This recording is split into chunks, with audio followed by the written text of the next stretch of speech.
आपल्या समोर येते कोरियन पॉपस्टार वेदा नेरुरकर.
खूप मस्त गायलीस. थँक्यू.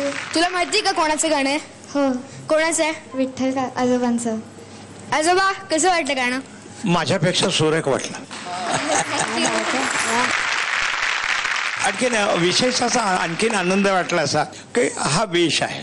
या वेशामध्ये फुगडी चालत नाही असं नाही, परंतु त्या गाण्याला साजेसे असे तुझी शेवटच्या चरणाला शेवटच्या ओळीला जी कोळी पावलं जे नृत्य होत होतं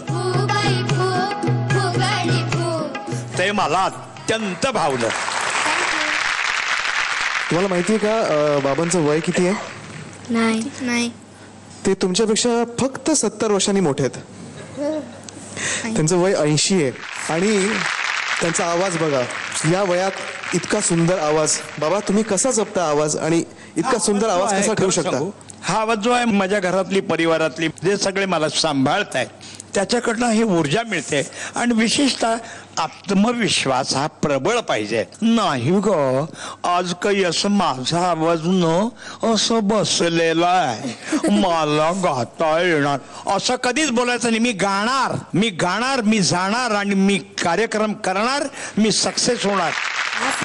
ही सकारात्मक भूमिका असावी लागते. आणखीन मला खरं सांगू तुम्हाला राहुल, स्वप्नील, आणखीन दिग्गज असे साठे, आणखीन सुरेश वाडकर ही सगळी जी मंडळी गातात ना त्याच्यात मला फार ऊर्जा मिळते. आणि तुम्ही गाता ना तर मी आणखीनच लहानात होऊन मी मोठा होतो असं मला वाटतं. आणखी खूप मला आनंद वाटतो. मला असंच वाटतं की हा जो काही एक पॉझिटिव्ह अप्रोच आहे आयुष्याकडे हा प्रत्येकाचा पाहिजे. आणि वेदा तू खूप चांगली गायलीस. सुरुवातीला थोडं गडबड झालं पण गाणं अप्रतिम झालं. मला खूप आवडलं. All the best. वेदा खूप सुरात गायलीस, अतिशय सुंदर गायलीस, मनापासून गायलीस. आणि खरं सांगू का की तुझा जो फॉर्म तू परत मिळवलायस ना तो बघून मला खूप आनंद होतोय. आणि यापुढे फॉर्च्युनेटली ह्या एपिसोडमध्ये एलिमिनेशन नाही आहे, पण मला माहित नाही पुढच्या वेळेस काय होणार आहे. माझा जीव खरंच जळणार आहे माझा आणि राहुल दादाचा. पण आम्हाला कुठेतरी लपून टाका मी असं सांगेन सारेगामाच्या टीमला. इतकं सुंदर गाताय तुम्ही सगळे. Okay, all the best.